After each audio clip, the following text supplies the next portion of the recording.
Okay. Right, so shall we get started then? It has just turned 12:30. So thank you very much for joining us today. We are going to talk about the Assistant Practitioner Apprenticeship starting at the University of Suffolk in February 2026.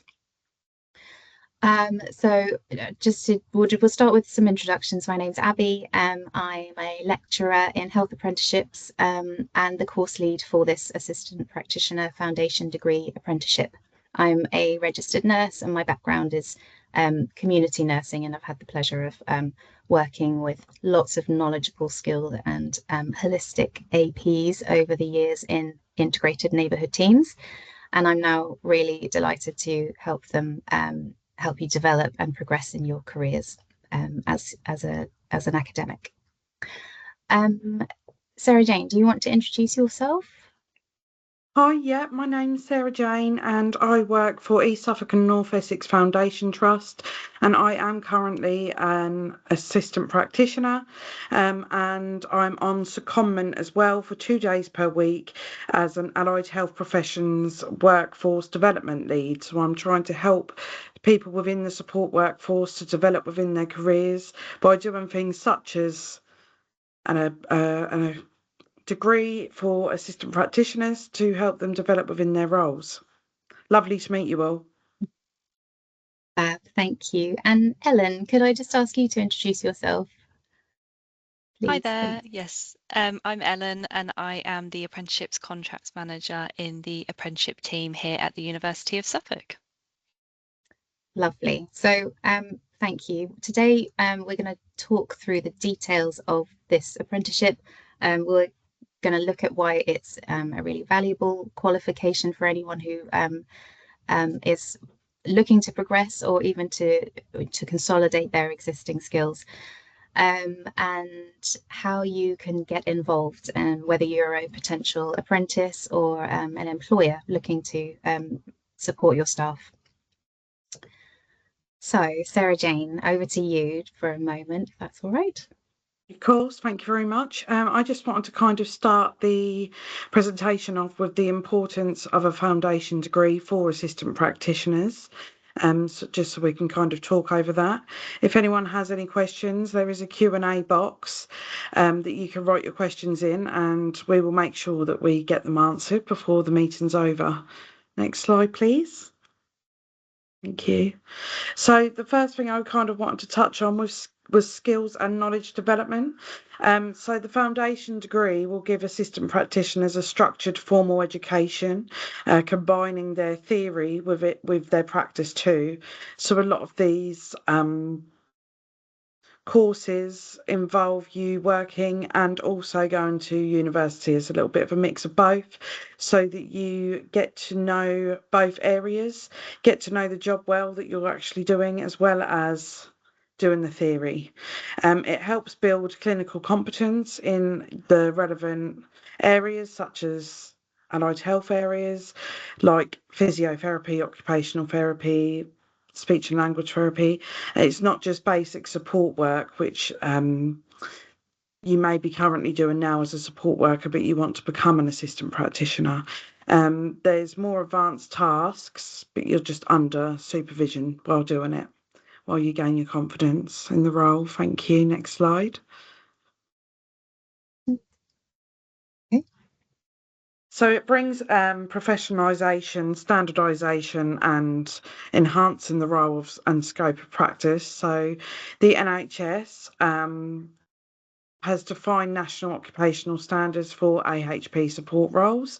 The foundation degree aligns within these standards. The framework by Health Education in England explicitly requires a foundation degree for assistant practitioners. This helps to ensure that they have a consistent baseline of skill and knowledge, which is important for the patient safety and for the quality of care given to the patients. Within the higher education and training, assistant practitioners can undertake more complex tasks than healthcare support workers. So according to the job descriptions that you might see in the NHS for assistant practitioners, they manage caseloads, carry out assessments and deliver interventions. This, as I said, is always under supervision. However, it does give the student more responsibility so they can build within their role. They can act more independently because they are more competent and accountable for what they do. And they can also be involved in service development, quality improvement, and maybe even mentoring others and supervising more junior staff like support workers. Thank you. A foundation degree for assistant practitioners is foundational in both senses. It underpins their practical work and formalises their role within the team. It elevates assistant practitioners beyond support workers, giving them more autonomy, responsibility, and capabilities. And from the NHS workforce perspective, it's a strategic asset. It helps build capacity within allied health, improves the quality of care, and aids retention and development. For the individual themselves, it's a career enabler, offering both recognition and a pathway to professional development. So it's a really good thing for a support worker to be able to develop and do. Thank you. Thank you, Sarah Jane. That's great. So I'm going to give a bit of an overview of the assistant practitioner apprenticeship that we are launching in February 2026.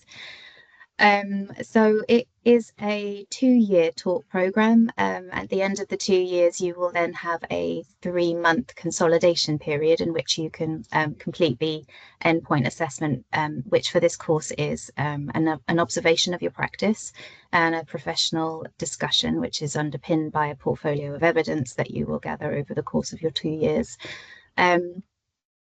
So we use a blended model of teaching and learning, which includes in-person sessions, online learning, clinical simulation. There's a good mix of approaches to suit different learning styles. It would be 1 day of theory each week. So that might be face-to-face on campus, but it might also be on Teams, or it could be self-directed learning on our online platform, Brightspace. We have worked really hard with ESNEFT and NHS England colleagues to design a curriculum that we feel meets the needs of employers and apprentices and ultimately patients.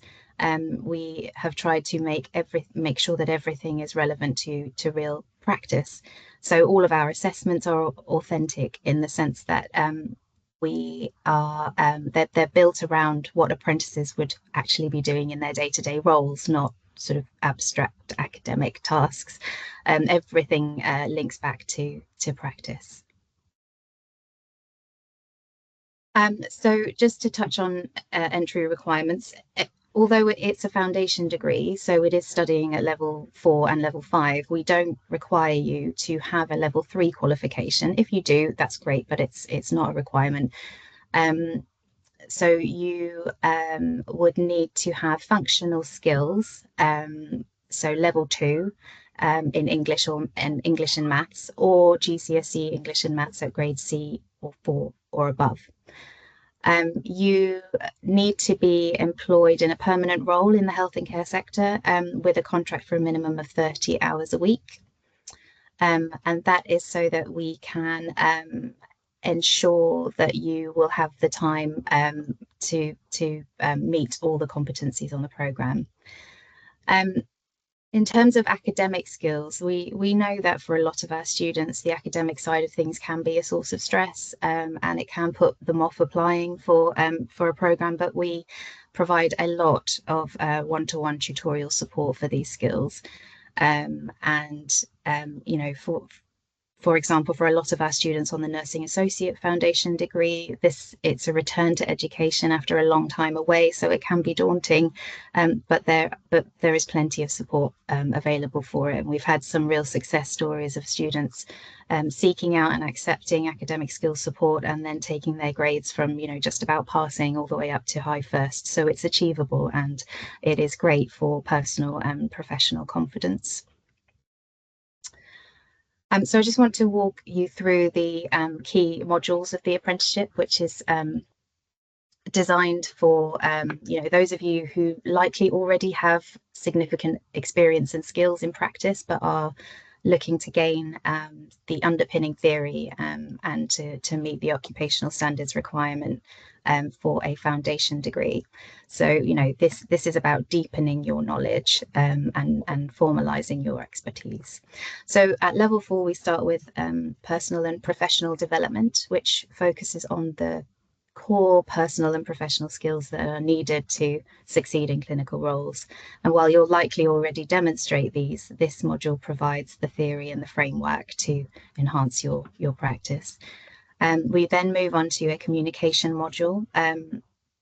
As we all know, communication skills are key in healthcare, and this module ensures that you are equipped to work effectively with a wide range of service users. Will help you to kind of formalize and refine your existing communication skills. And then we move on to human anatomy and physiology. If you're already familiar with these concepts, then this module will solidify that knowledge with a really strong theoretical basis.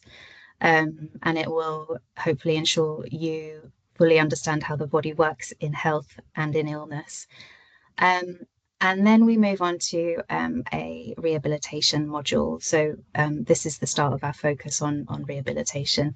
While you may already work in this area, this module, Principles and Foundations of Rehabilitation Practice, will give you the sort of underpinning theory, models, and evidence base to build on and apply in your own practice. And then when we move up to level 5, we have got our first module is contemporary health and wellbeing, exploring public health strategies and their impact on rehabilitation. And then we move into our second specialist rehabilitation module, rehabilitation and recovery, evidence-based interventions for lifelong wellbeing. This module is a key component of the course. It's focused on evidence-based rehabilitation practices that you can integrate into your work to ensure you are using the best approaches to support recovery and well-being. So whether you're working with patients in physical rehabilitation or mental health recovery or neurological conditions, this course provides the theory to kind of back up what you might already know.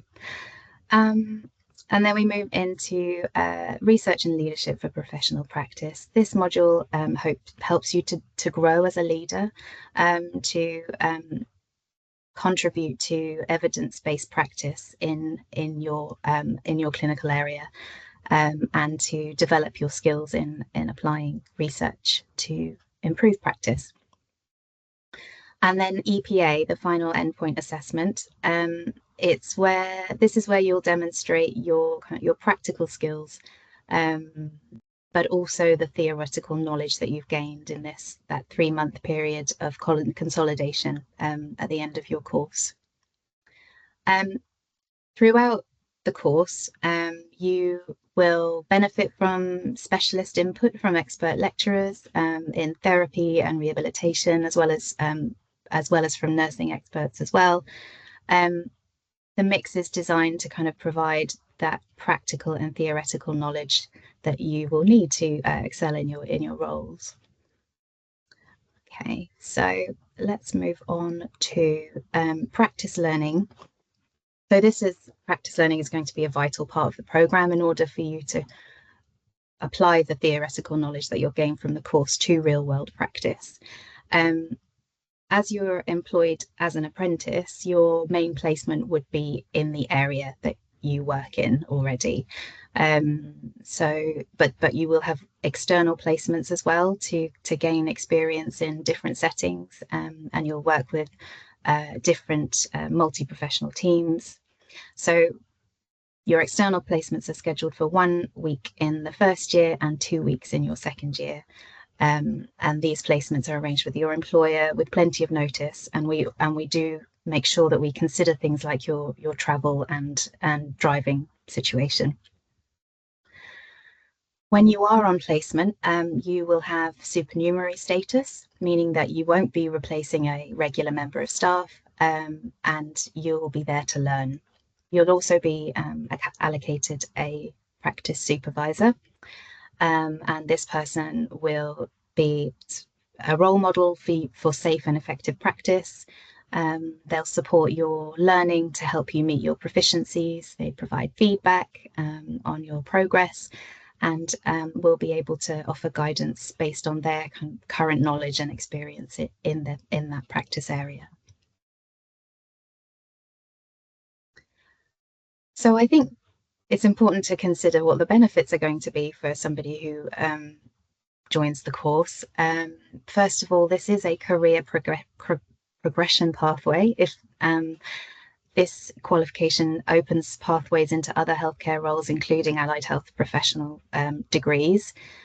If progression is important to you, this is a really supportive route that helps you to build on your existing skills and to move forward in your career at your own pace. But as you go through the program, you will see, I think, a real increase in your confidence, as well as your skills and responsibility, preparing you for those more advanced roles in healthcare. And on top of that, you'll gain this nationally recognized foundation degree, which, as Sarah Jane said, is a requirement for the Band 4 assistant practitioner role.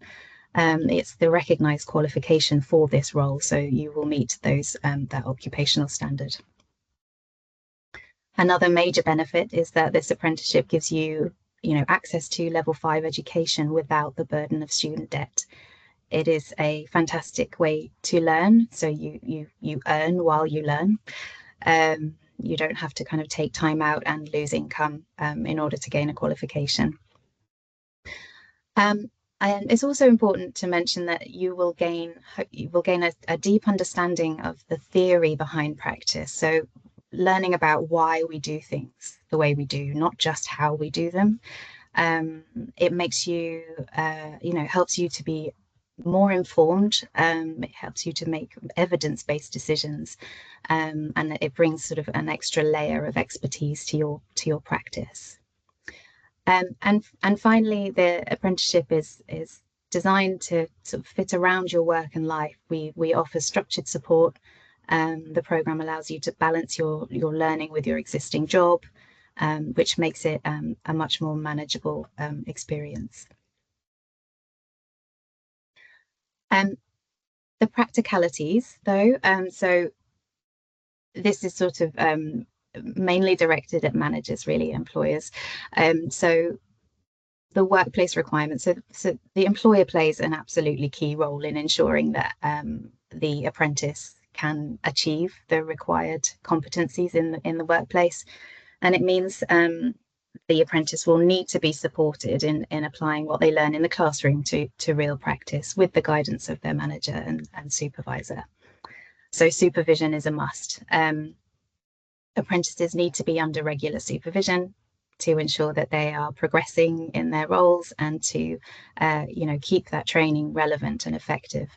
And supervisors should be available really to provide feedback and coaching and guidance. Another important aspect is the off-the-job training requirement. So this is where an apprentice will spend about 20% of their working hours on activities directly related to the apprenticeship. This can includes their theory days on campus or at home on Teams or on our online learning platform. But it can also include practical training, shadowing or mentoring, allocated time within the working week to complete assignments or engage in online learning, completing their coursework and other learning activities relating to the apprenticeship. So employers need to ensure that the time is allocated for that learning. We also undertake tripartite reviews throughout the apprenticeship. So these are kind of meetings with the meetings between the apprentice, the employer, and the training provider, us, at the university. And the purpose of that is to track the apprentice's progress and address any sort of concerns or any need of support as we go along. And lastly, there needs to be access to a named practice supervisor. So this supervisor helps the apprentice meet their practical competencies, and overall, in short, employers just need to ensure that there is supervision, allocated time for training, and the right support mechanisms in place for the apprentice to succeed. But the benefits to employers are huge. First of all, the apprenticeship is cost effective, especially with levy funding or levy share options, which we will talk about in a moment. It leads to safer staffing. Apprentices gain skills that they need while already familiar with your organisation, which improves patient care. So a better patient experience because apprentices develop new skills and bring fresh knowledge and provide increased support. And in terms of your workforce, we know that apprenticeships improve recruitment and retention, and by offering clear career development pathways, you will be able to retain staff for longer. And finally, the apprenticeship aligns with the ICS workforce strategy, which it helps to develop skilled, qualified staff for the future of our health and care services. I just want to put in a word for studying at the University of Suffolk. So it's not just an excellent place to study, but it's also an institution that is highly recognised for its commitment to supporting students. You can see where we've been ranked in the What Uni Student Choice Awards. So first for student support, first for lecturers and teaching quality, and University of the Year. And the Guardian University Guide 2026 has us ranked second in teaching satisfaction, and the Good University Guide has us second for student experience as well. But it is not just about rankings. So there is a huge amount of academic and pastoral support here from personal tutors to study skills resources, dedicated academic advisors. So whether it's you need help with coursework or advice on how to balance study and work, or emotional support, it's our student well-being service is really thorough, and it's something that we're very proud of.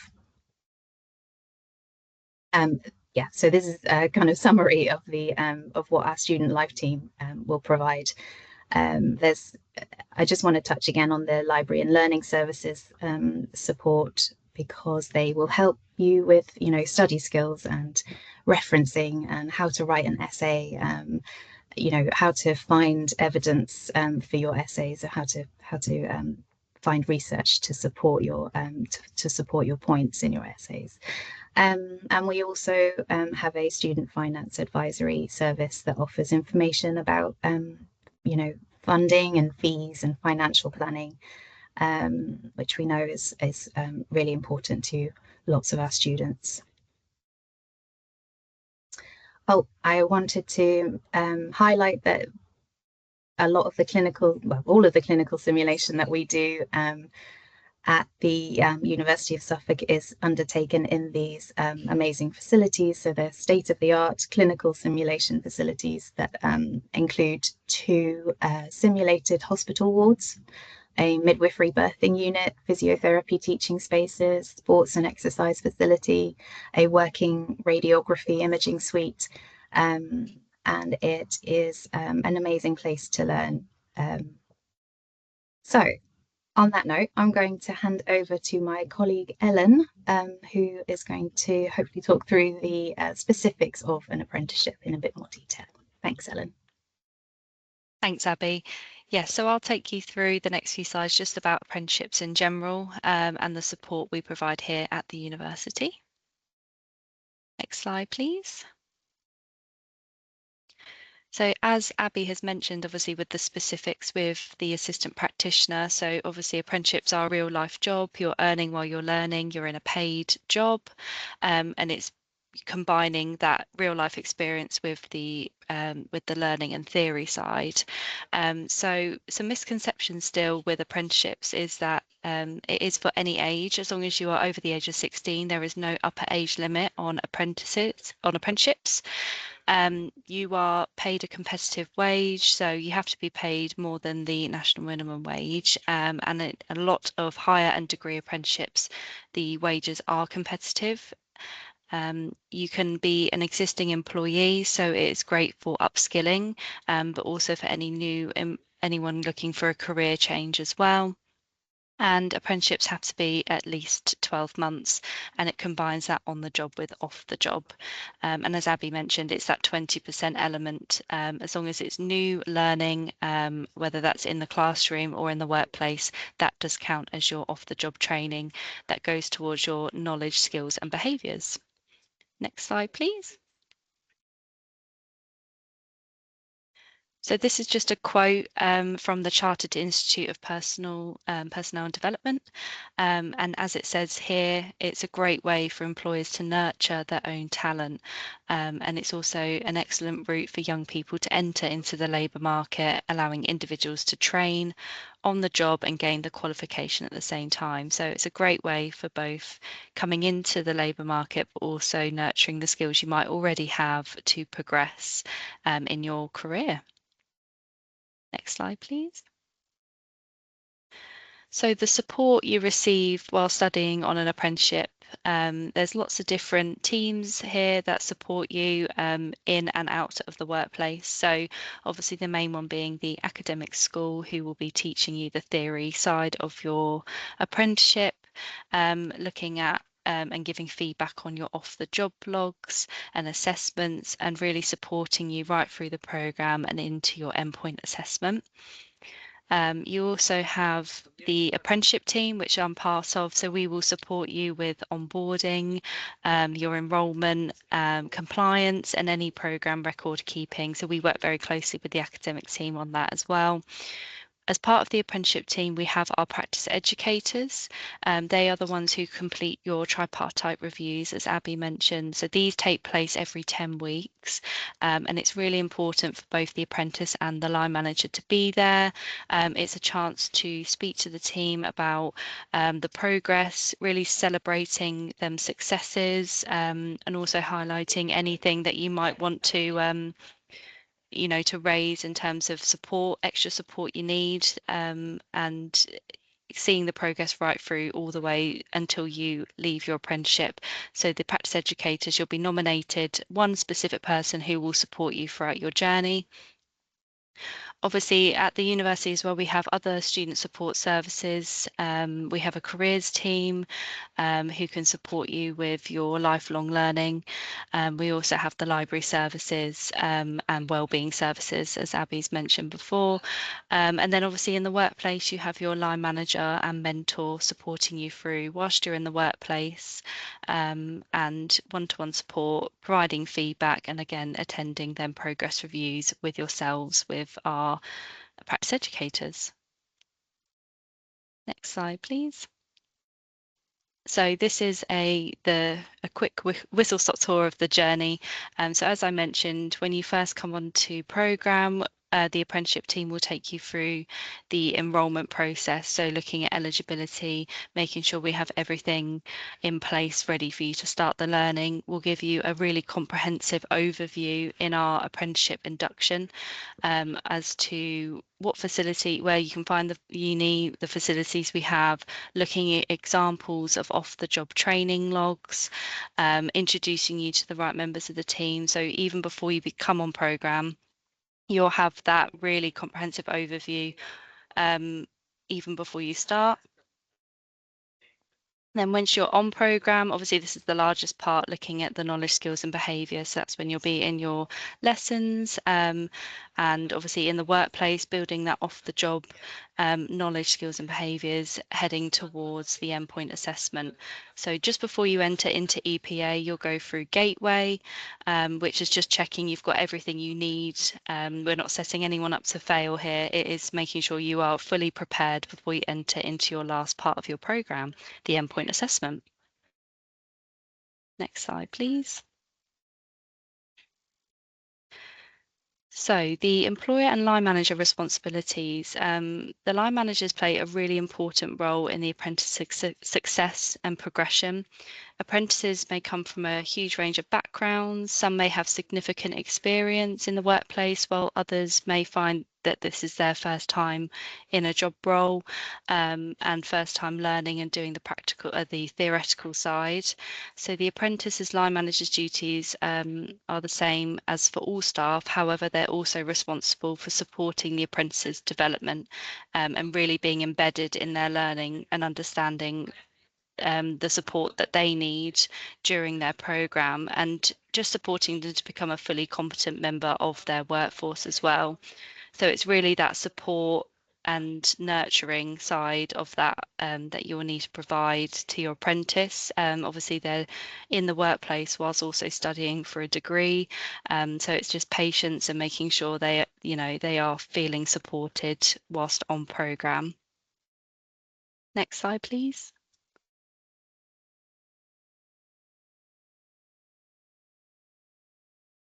And again, just being that that mentor for them in the workplace, of being that positive role model, supporting suitable project opportunities, identifying and supporting professional development opportunities, understanding the apprenticeship standard and that the apprenticeship program that they're on is really important. Holding them regular informal meetings with the apprentice to make sure they feel well supported, supervising in and monitoring progress, which you can then take to the tripartite reviews. As I mentioned before, it's really important to attend them progress review meetings throughout the programme. And supporting the apprentice in developing the skills for their role and knowledge for progression, and assessing the apprentice's suitability to progress to their endpoint assessment.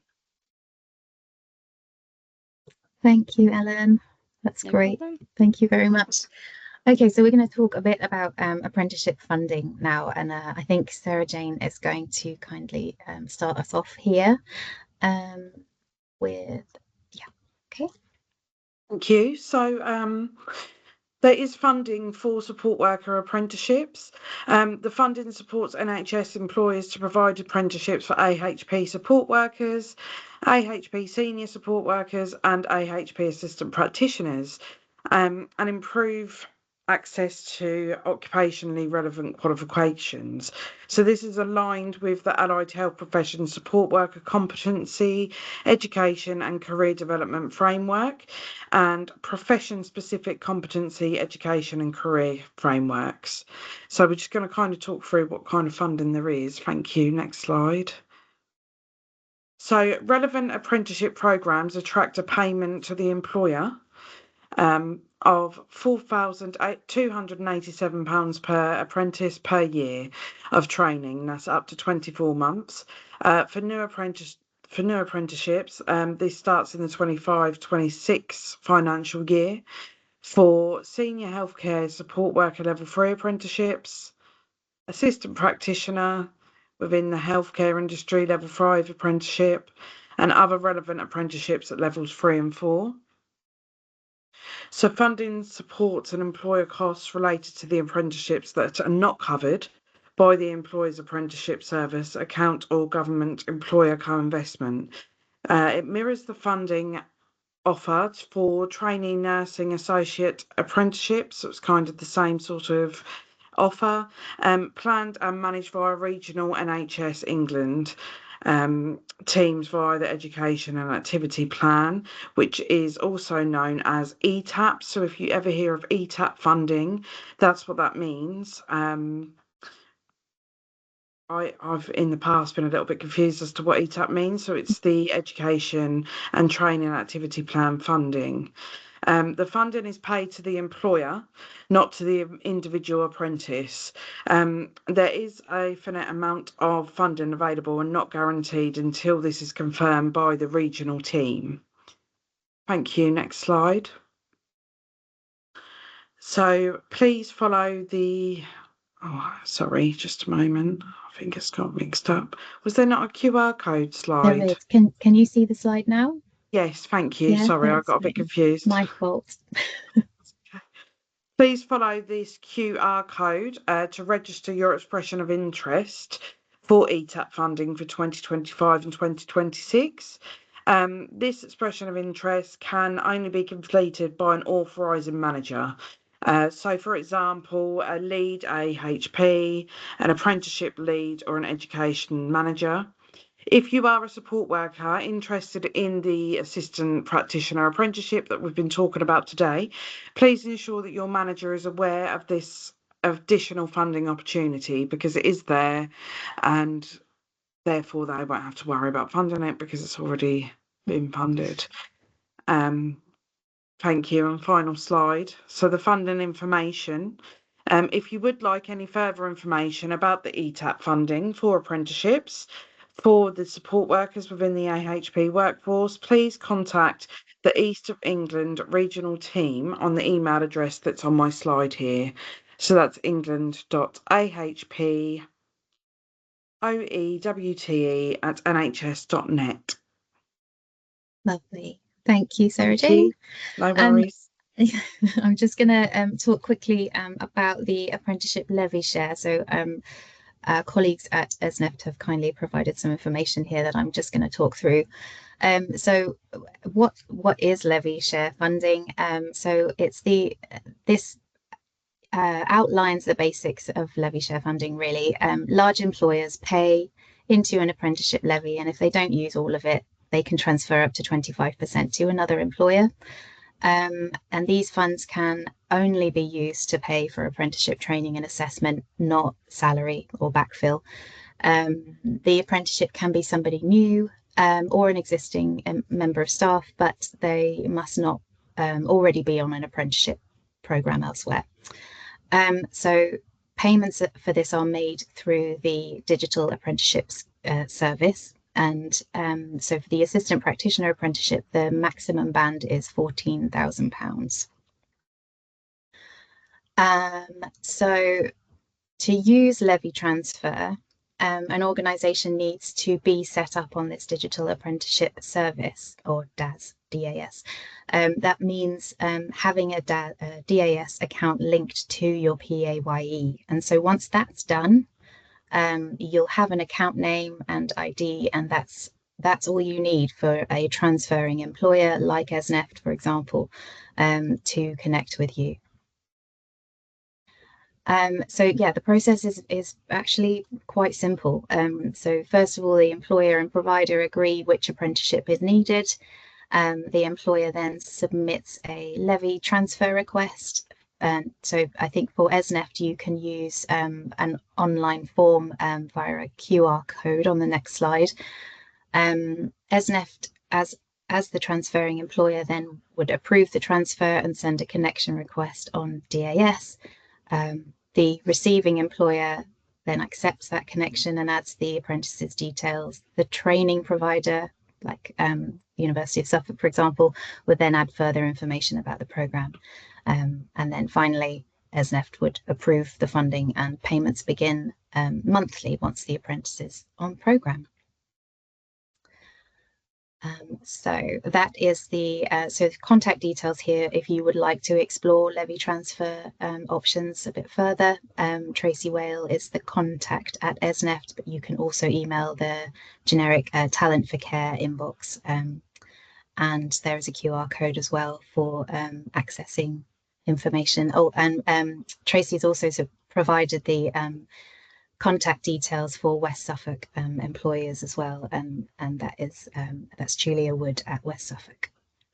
Okay, so that brings us to the end of what we wanted to tell you about the assistant practitioner programme at the University of Suffolk, and we can take any questions if you have any.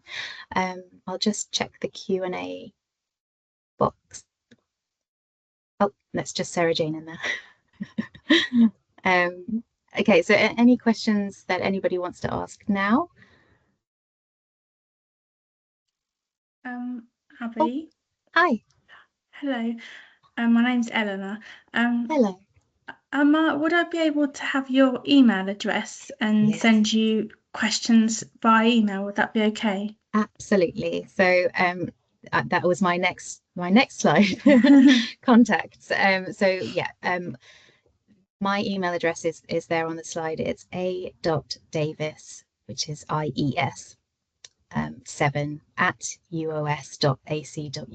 So I'm very happy to talk to anybody who would like to talk a bit more about the course, how it can support your development, and also about the support available through from the university as well. And yeah, so just drop me an email, Eleanor. That would be lovely. And there's the email address for Sarah Jane there as well, and also Tracy Well and Talent for Care on the end there as well. Does anybody have any other questions? Okay. Well, thank you all very, very much for oh, Tina. Hi. Yeah, no, I popped it in the chat. I just wondered, Tina, I'm one of the HP faculty leads for the region. Will the practice supervisors be from within the employer? Will they need to be dedicated? Yeah. They will be from within the employer, yeah. And will they need to have any? Sorry. No, I didn't hear the second part. That's fine. So yes, they'll be from the employer, and then will they need? So are we talking about qualified professionals that may already have other students on their caseload? I believe so. Yeah. Okay. Yeah. Okay. Thank you for your question. Yeah, so please send any more other questions over to us by email. That's great. There's another question in the Q&A box. I can't see them. From Jessica Davies, and it says, if you have prior learning at level 4, are you eligible for AP apprenticeship? Can I ask Ellen if she's still there to come in on that, because I just want to double check that I'm correct. Yes, of course. Yeah, that's fine. So in short, yes, you will be able to look into the apprenticeship still with a level 4 qualification. What we do as part of our eligibility process is check for that any recognised prior learning. So depending on what the level 4 qualification was, we can definitely talk through how we can link that into your into the assistant practitioner programme. Because you haven't obtained that level 5 qualification, I'm pretty confident to say that would be absolutely fine. We might make some adjustments in terms of your training plan with any recognised prior learning. So that's how we'd explore that. So hopefully that helps for you. Thank you very much, Ellen. No problem. Are there any other questions in the? I can't see any more in the Q&A. Would we be able to have a copy of this PowerPoint at all? Yeah, absolutely. Yeah, drop me an email and I will send a copy back to you. That's fine. Yeah.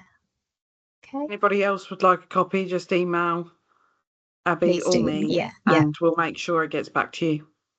Absolutely. Okay. Thank you all very much for thanks, Jessica. Thank you very much for joining our session today. I hope you have a clearer understanding of the assistant practitioner apprenticeship and how it can support your development. Please do contact us if you have any questions or comments. That'd be very helpful. Thank you very much. Thank you, everyone. Okay. Thank you. All right. Thank you. Thanks, everybody. Take care. Bye. Bye.